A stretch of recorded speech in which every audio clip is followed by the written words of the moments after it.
Je suis désolé, mais ton nom ne figure pas sur la liste des invités. Ces paroles m'ont frappé comme une gifle, froide et impitoyable. Je restais là, figé, serrant fermement mon sac à main alors que les mots pénétraient. La réceptionniste, une jeune femme aux cheveux blonds parfaitement raides et au sourire si poli qu'il semblait forcé, me regarda avec ce qui semblait être de la pitié. Je détestais ce regard. Il doit y avoir une erreur, dis-je en me forçant à sourire poliment. Ma voix restait calme, mais à l'intérieur, quelque chose se tordait douloureusement. La mariée est ma sœur.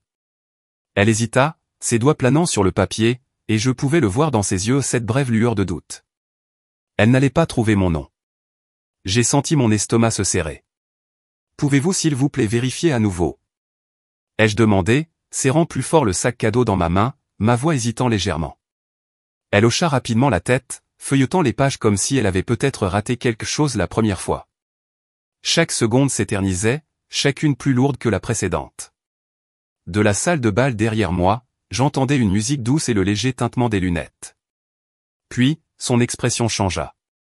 J'ai reconnu ce regard, celui que les gens lancent avant d'annoncer une mauvaise nouvelle. Je suis vraiment désolé, Miss Harriet, dit-elle doucement, presque avec sympathie, mais votre nom n'est tout simplement pas là. J'ai pris une profonde inspiration, essayant désespérément de tenir le coup. Ça ne peut pas être vrai, dis-je, ma voix presque un murmure. Betty est ma sœur. Je dois être sur cette liste. Elle jeta un coup d'œil autour du hall comme pour vérifier si quelqu'un d'autre la regardait avant de se pencher plus près, sa voix se transformant en un murmure. Ce n'était pas une erreur. Votre mère nous a demandé de retirer votre nom de la liste. Tout ce que j'entendais maintenant, c'était le battement de mon cœur dans mes oreilles. Je la regardais, sûr d'avoir mal compris. Je suis désolé, quoi? Ai-je demandé, la voix tremblante. Elle détourna le regard, visiblement mal à l'aise. Ta mère a dit à l'équipe de l'événement de ne pas te laisser entrer, quoi qu'il arrive. Elle fit une pause, comme si elle essayait de trouver un moyen d'exprimer sa sympathie sans aggraver la situation. Je suis vraiment désolé. Ces excuses ne signifiaient rien. Ma propre mère m'avait exclu du mariage de ma sœur, et tout ce que cette fille pouvait dire était gênant. Un sentiment froid et vide s'est répandu en moi, étouffant la douleur, la piqûre de la trahison. Je vois, dis-je doucement, en déglutissant difficilement, mais je n'ai pas vraiment compris, pas complètement. Oui, ma mère a toujours préféré Betty. Cela était clair. Mais m'effacer délibérément de l'un des jours les plus marquants de la vie de notre famille? Même pour elle, c'était un nouveau type de souffrance. Je suis resté là un moment, mon cœur battant si fort qu'il avait l'impression qu'il allait éclater. J'ai envisagé d'entrer, de confronter tout le monde, d'exiger des réponses. Je pourrais entrer dans cette salle de bal et faire une scène, mais à quoi cela servirait-il? Ma mère était choquée, comme si elle ne savait rien. Betty serait-elle surprise, réalisant trop tard ce qui s'était passé? Ou pire, est-ce qu'elle le saurait déjà et s'en moque tout simplement? Cette pensée me serra la poitrine. J'ai tout repoussé. Je n'allais pas faire de scène. Il était clair que je n'étais pas recherché ici, donc je ne resterais pas. Mes yeux tombèrent sur le cadeau que j'avais entre les mains, une douce couverture blanche que j'avais confectionnée moi-même, avec de petites fleurs bleues cousues dessus. Il m'avait fallu 3 mois pour le terminer. Les couleurs correspondaient à la couverture que notre père avait offerte à notre mère le jour de leur mariage, autrefois symbole d'amour et de famille. Maintenant, cela semblait être un symbole de la facilité avec laquelle j'avais été rejeté. Lentement, je me dirigeais vers le comptoir d'enregistrement. Le concierge m'observait avec des yeux curieux, essayant de ne pas être trop évident.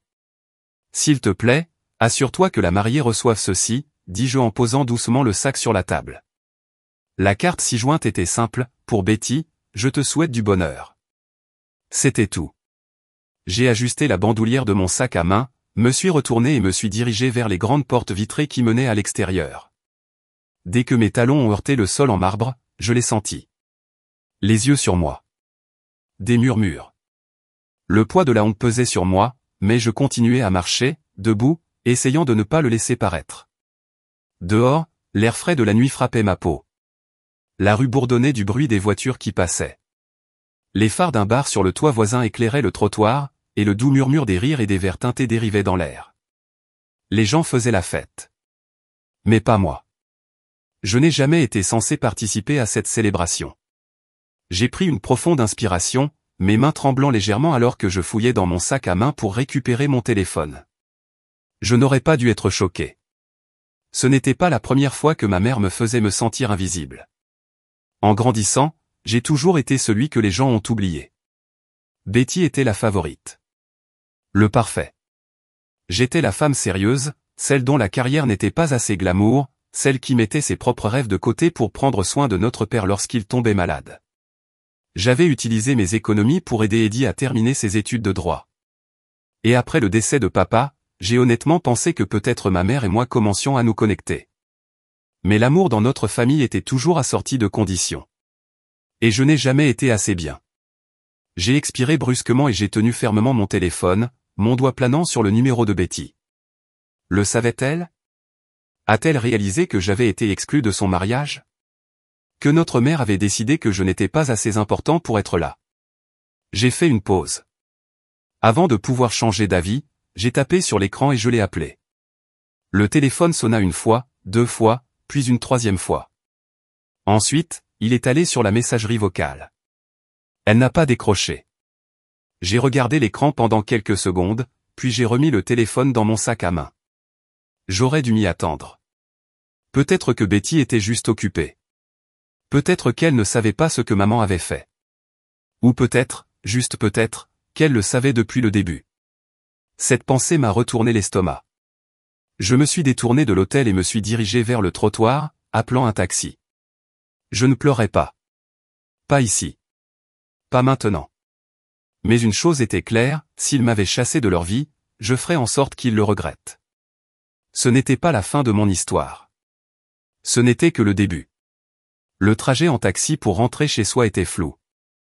Les lumières de la ville défilaient devant la fenêtre, les enseignes au néon éclairaient les rues de couleurs vives, mais je l'ai à peine remarqué. Mes doigts tapaient contre mon sac à main, mon esprit s'emballant avec des questions et des hypothèses. J'entendais encore dans ma tête la voix de la réceptionniste, « Votre mère a personnellement demandé que votre nom soit supprimé. » J'ai expiré lentement, la poitrine serrée. J'ai posé mon front contre la fenêtre froide. Ma mère ne m'avait pas simplement exclu d'un mariage. Elle m'avait effacé du concept de famille. Et le pire? J'aurais dû le voir venir. Betty avait toujours été la préférée, la fille parfaite qui ne faisait jamais d'erreur, celle qui faisait toujours tout correctement. Elle a fréquenté les meilleures écoles, a obtenu un diplôme en droit et épousé quelqu'un de grand nom. Et moi? J'étais toujours le 2e choix. La fille qui a choisi d'être infirmière, celle qui a passé ses meilleures années à s'occuper de notre père mourant au lieu de poursuivre des rêves glamour. Je n'ai jamais été assez pour elle. Mais ce qui lui faisait le plus mal, ce n'était pas seulement qu'elle favorisait Betty. C'était la vérité que je commençais seulement maintenant à comprendre, je n'étais pas simplement oublié. J'avais été expulsé volontairement. J'ai sorti mon téléphone et j'ai commencé à parcourir d'anciens messages, des textes d'il y a des années. Il se sentait soudain différent. Et, je t'ai envoyé un cadeau d'anniversaire. Faites-moi savoir si vous l'avez. Je pense à toi aujourd'hui. Retrouvons-nous bientôt. Lire à 20h30, pas de réponse. J'espère que l'examen du barreau s'est bien passé. Je suis tellement fier de toi. Jamais livré. Pendant des années, je me suis dit que Betty était tout simplement trop occupée. La faculté de droit était exigeante. Cela a dû être dur pour elle. Mais maintenant, je me demandais, et si elle ne recevait jamais ses SMS? Et si maman avait tout bloqué, me gardant hors de la vie de Betty? Et si j'étais devenu rien de plus que le fantôme d'une sœur, quelqu'un dont elle se souvenait à peine? J'ai remis mon téléphone dans mon sac à main, luttant contre la sensation de nausée qui me montait à la gorge. Je devais arrêter de me poser des questions et commencer à découvrir la vérité. Et je savais exactement par où commencer. Une fois rentré chez moi, je suis allé directement à ma bibliothèque. Caché entre de vieux livres de médecine et des romans à moitié lus, j'ai trouvé une petite boîte en bois. Je l'ai abaissée, les mains fermes, même si ma poitrine était en feu. À l'intérieur se trouvaient des papiers soigneusement pliés, des reçus, des relevés bancaires et des copies de tous les chèques que j'avais émis pour Betty au fil des ans. J'avais payé ses frais de scolarité. J'ai payé son loyer quand elle avait des difficultés à la faculté de droit. Je lui ai acheté des manuels scolaires, j'ai sacrifié mes économies, ma sécurité, mes propres projets, tout cela pour qu'elle puisse avoir une vie meilleure. Et en retour, ils m'ont effacé. J'ai pris une profonde inspiration, essayant de rester calme. Je ne voulais pas gaspiller mon énergie sur des émotions qui ne m'aideraient pas. Il ne s'agissait pas seulement d'être blessé. Il s'agissait d'être volé. J'ai posé la boîte sur mon bureau et j'ai ouvert mon ordinateur portable. Si ma mère avait travaillé si dur pour m'effacer, j'allais m'assurer qu'elle n'oublierait jamais ce qu'elle avait fait. Je ne voulais pas me venger. Je voulais la vérité. Je voulais les quitter. Et je voulais que ma mère comprenne, je ne suis pas quelqu'un qui disparaît tranquillement. Alors, j'ai commencé à chercher. J'ai fouillé dans les dossiers financiers, retraçant chaque dollar que j'avais envoyé à Betty. J'ai passé au peigne fin les emails, les anciens messages de ma mère quand elle prétendait encore que je faisais partie de la famille. Ensuite, j'ai ouvert un dossier juridique, celui que j'avais sauvegardé après le décès de papa. C'était un dossier qui répertoriait le montant de son assurance vie. C'est à ce moment-là que je l'ai trouvé. Un dépôt important de l'argent qui était censé me provenir de l'assurance de mon père. Mais cela n'était jamais apparu sur mon compte. L'argent avait été envoyé ailleurs. Signé sous un autre nom. Laura Harrier, ma mère. Mon estomac s'est retourné. Elle n'a pas seulement pris mon argent. Elle a volé mon avenir. Elle a pris la seule chose que mon père m'avait laissée, ma chance de construire quelque chose par moi-même. Elle a volé ma liberté, ma capacité à façonner ma vie. Et pire encore, elle a tout fait pour donner à Betty la vie parfaite. Il s'agissait avant tout de préserver l'image idéale de la famille Harrier, la façade impeccable. Mes mains se sont serrées en poing, ma poitrine se serra de colère et de trahison. Pendant des années, j'avais porté le poids de la culpabilité, pensant que j'avais choisi cette vie, que j'avais tout abandonné pour Betty parce que je le voulais. Mais maintenant, la vérité était on ne peut plus claire, je n'ai jamais eu le choix. Je n'avais pas choisi de disparaître, d'être effacé. Je n'avais pas choisi d'être mis à l'écart au profit du monde soigneusement organisé de quelqu'un d'autre. Cette nuit-là, le sommeil m'a échappé. Je ne pouvais pas m'arrêter. J'ai dû continuer à chercher des réponses. J'ai appelé ma banque. J'ai parcouru les rapports de solvabilité. J'ai contacté un ancien responsable de compte en qui mon père avait confiance. Petit à petit, les pièces du puzzle ont commencé à s'assembler. L'argent de l'assurance vie qui était censé m'appartenir avait été redirigé. Le fonds universitaire que j'avais contribué à constituer pour Betty s'est vidé à mon insu. Tous les cadeaux d'anniversaire, les lettres, les messages que j'avais envoyés à Betty au fil des ans n'ont jamais été livrés. Ma mère, Laura Harrier, avait travaillé sans relâche pour m'effacer. Elle m'avait rendu invisible. Je n'étais pour elle qu'une source d'argent. Pas de voix, pas de place dans la famille, pas de valeur. Et maintenant, elle avait franchi la dernière étape. Elle avait veillé à ce que je ne sois même pas invité au mariage, le jour censé être consacré à la famille, à la convivialité. Elle m'avait complètement anéanti. Mais ce qu'elle ne savait pas, c'est que je venais de trouver tout ce dont j'avais besoin pour dénoncer ces mensonges. J'ai regardé mon ordinateur portable, les preuves me regardaient. C'était puissant, comme si je tenais une arme chargée. Avec cette information, je pourrais déchirer son histoire et montrer au monde ce qu'elle avait fait. Je pouvais enfin révéler la vérité à Betty, aux invités du mariage, à tous ceux qui avaient cru à son faux récit. Laura Harrier avait bâti son image sur des mensonges, sur une façade familiale parfaite qu'elle protégeait farouchement.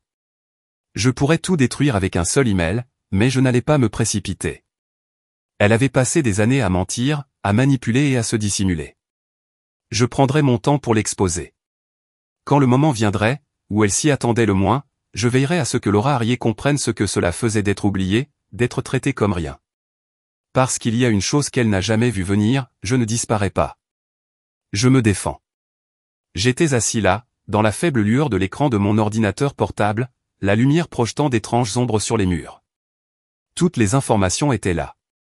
Chaque virement bancaire, chaque dépôt volé, chaque dollar de l'assurance vie de mon père qui aurait dû m'appartenir mais qui a été pris par elle. Laura Harrier avait soigneusement planifié mon retrait de la famille. Elle pensait probablement qu'elle avait gagné, que j'étais tombé dans le néant. Mais elle avait tort. J'avais toujours su qu'elle avait froid, mais maintenant je pouvais voir jusqu'où elle était prête à aller pour maintenir une image publique parfaite, pour porter son sourire comme un bouclier, en attendant que les gens l'admirent. Je n'avais pas besoin de me demander où elle était le lendemain du mariage. Je savais exactement où elle serait. Assis au brunch au club, faisant comme si de rien n'était. Le même endroit où les femmes riches se réunissaient, sirotant du thé hors de prix et bavardant sur leur vie. C'était son monde, où la réputation était primordiale. Pour Laura, la réputation était comme l'air qu'elle respirait, la monnaie qu'elle utilisait pour protéger son image. Et moi? J'étais la tâche qu'elle essayait d'effacer.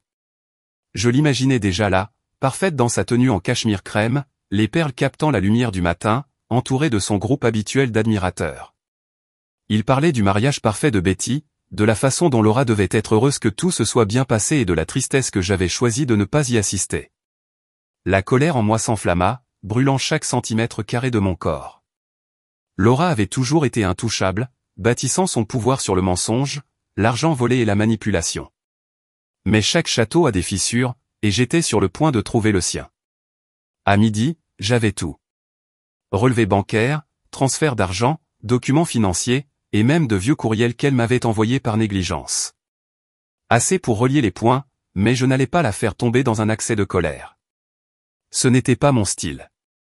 Non, j'allais d'abord la laisser se sentir en sécurité. Laissez-la croire qu'elle a gagné.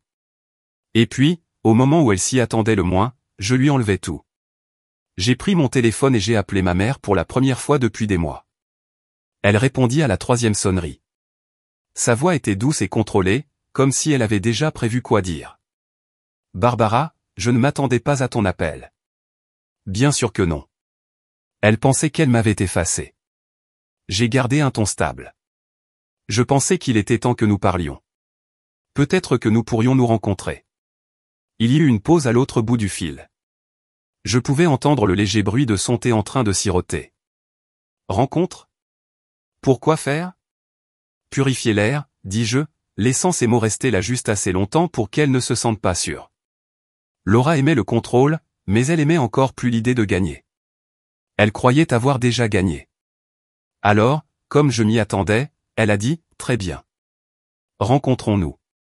Je suis arrivé au club tel qu'il me paraissait dans ma mémoire, chic, ancien, plein de secrets cachés derrière des nappes blanches et des boissons trop chères.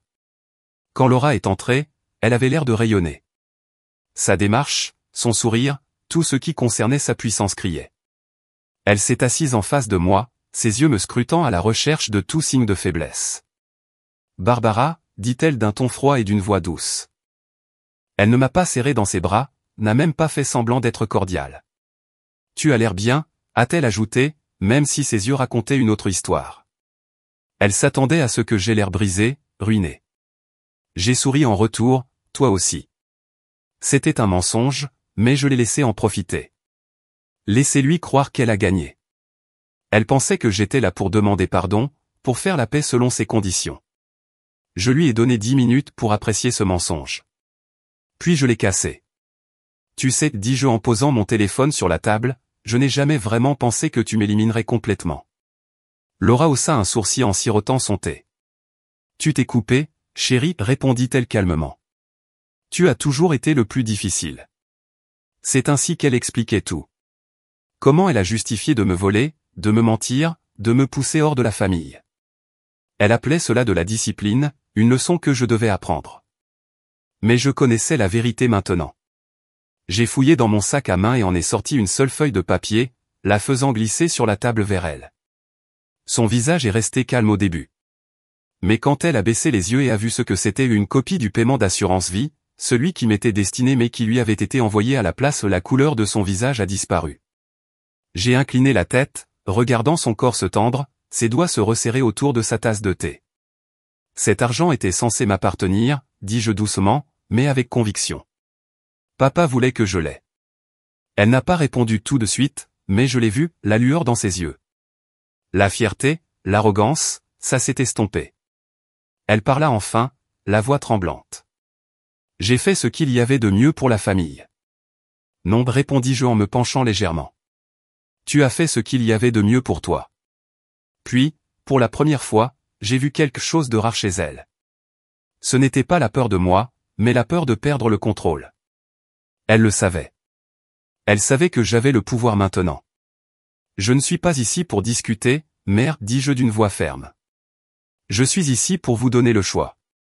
Elle s'est moquée, essayant de ne pas paraître affectée, mais j'ai vu la peur dans ses yeux. Un choix. Oui, dis-je fermement. Soit tu répares ce que tu as cassé, soit je le ferai.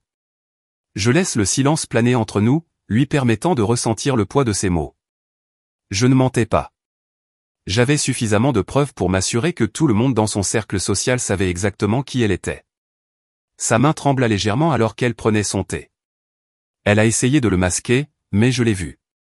Très bien, dit-elle finalement, sa voix froide et fine. Que veux-tu? J'ai souri. Finalement, nous arrivions quelque part. J'ai sorti une autre feuille de papier et l'ai glissée sur la table.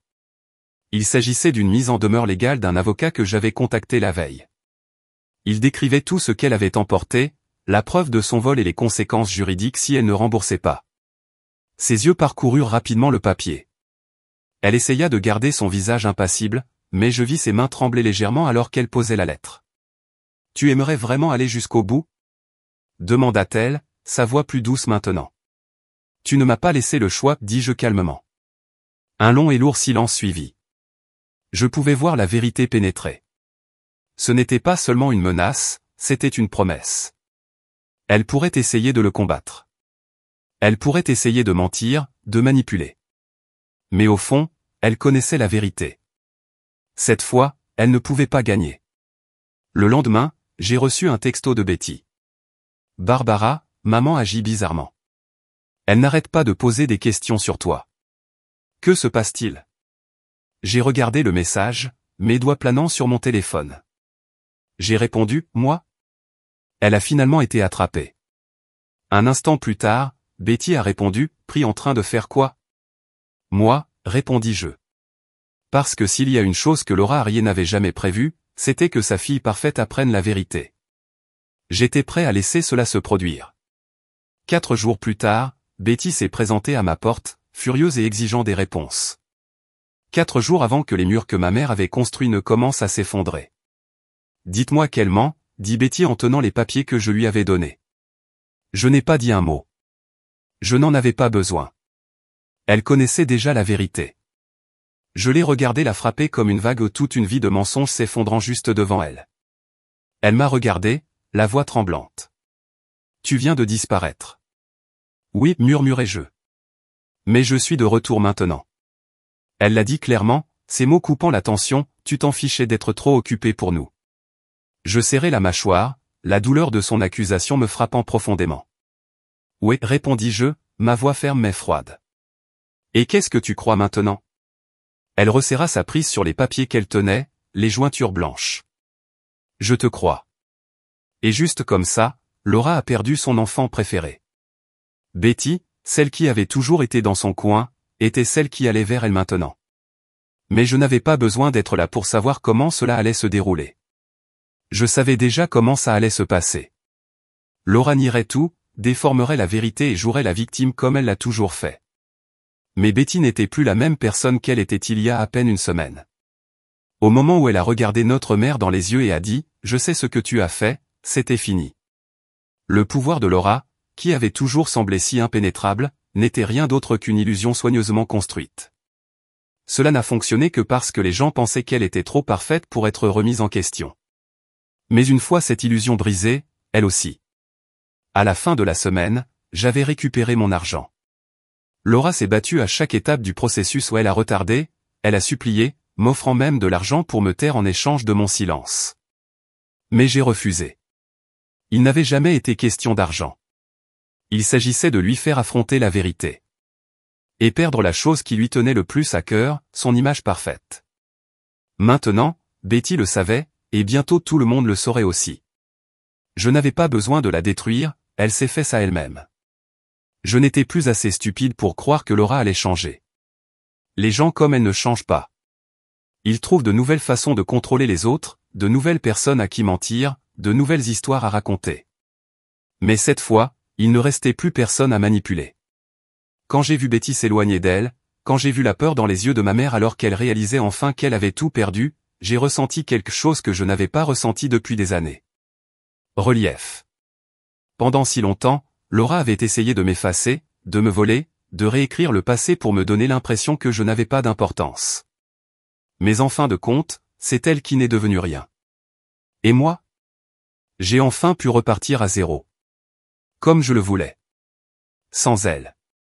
Laura Harrier avait passé toute sa vie à se forger une fausse image, une mère parfaite, une veuve en deuil, une femme élégante qui ne pouvait rien faire de mal. Mais le problème avec les fausses images, c'est qu'elles ne fonctionnent que si personne n'y regarde de trop près. Et maintenant, tout le monde regardait. Cela a commencé petit. Les gens chuchotaient dans son dos. Les amis ont arrêté d'appeler.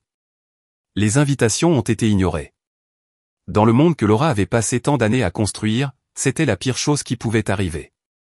Elle avait été autrefois admirée, respectée, voire vénérée. Mais maintenant? Elle n'était plus qu'un scandale. Betty a arrêté de répondre à ses appels.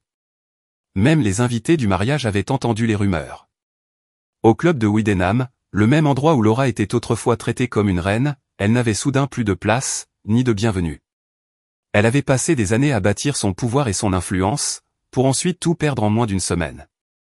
Je pensais que je serais fier de la voir s'effondrer. Mais étrangement, cela ne m'a pas semblé aussi satisfaisant que je l'avais imaginé. Parce que j'ai réalisé quelque chose qui a tout changé. Elle était déjà vide. Elle avait tellement essayé de m'effacer. Elle avait essayé de contrôler Betty. Et quand nous sommes finalement partis, elle n'avait plus rien. Pas de famille. Pas de pouvoir. Personne. Pendant longtemps, j'ai pensé que je voulais me venger. Mais ce que je voulais vraiment, ce dont j'avais vraiment envie, c'était la liberté. Une fois mon héritage restitué, j'aurais pu tout faire. J'aurais pu quitter la ville, disparaître dans le monde et m'éloigner pour toujours, tout comme ma mère avait tenté de m'effacer de sa vie. Mais je ne l'ai pas fait. Au lieu de cela, j'ai reconstruit ma vie telle qu'elle était censée être. J'ai emménagé dans un nouvel appartement, que je pouvais me permettre sans souci. J'ai laissé derrière moi le travail stressant à l'hôpital et j'ai accepté un poste dans une clinique privée où je me sentais valorisé. J'ai voyagé, j'ai lu des livres et surtout, j'ai vécu. Pour la première fois de ma vie, j'ai vraiment vécu. J'ai commencé à prendre des décisions pour moi-même, non pour plaire à qui que ce soit, pour ne pas me sacrifier, mais simplement parce que je le voulais. Betty a mis plus de temps à guérir. Et je ne lui en ai pas voulu. Elle avait passé toute sa vie sous le contrôle de notre mère, croyant tous les mensonges que Laura lui disait. Il faut du temps pour désapprendre cela. Mais peu à peu, Betty a commencé à voir notre mère telle qu'elle était vraiment. Au début, c'était de petites choses. Elle a hésité avant de répondre aux appels de maman. Elle a arrêté de la défendre, de justifier ses actes.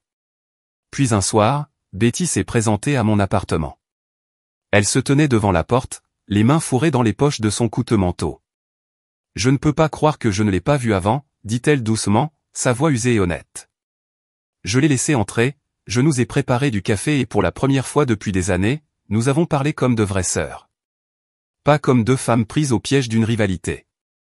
Pas comme les filles de Laura Harrier. Juste Barbara et Betty. La dernière fois que j'ai vu ma mère, ce n'était pas prévu. C'était une fraîche matinée d'automne. L'air sentait le café et les feuilles mortes.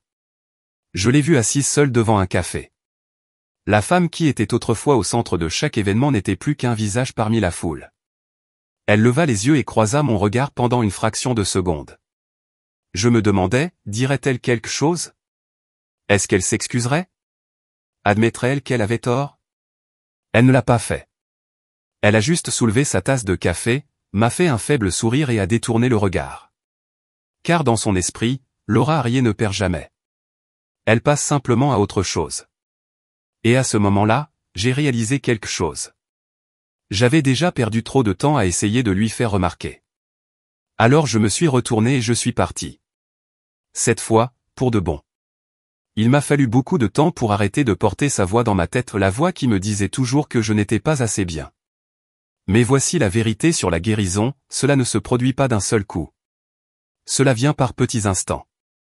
Quand vous riez de quelque chose de stupide et réalisez que vous n'essayez de plaire à personne. Lorsque vous réservez un voyage simplement parce que vous le souhaitez.